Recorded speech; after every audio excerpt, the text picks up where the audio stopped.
Huwag maging mapagmataas kung meron ka ngayon. Huwag mangmata ng kapwa mo kung alam mong mas nakakaangat ka kaysa sa kanya.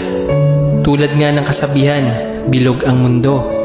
Hindi pare-pareho ang ikot nito. Baka pagising mo, ikaw na ang minamata ng tao.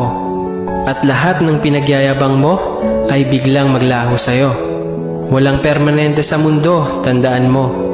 Kahit ikaw pa ang pinakamayaman, pag tinamaan ka ng sakit, lahat yan mawawala sa'yo. Ugaliing maging mapagkumbaba, meron ka man o wala.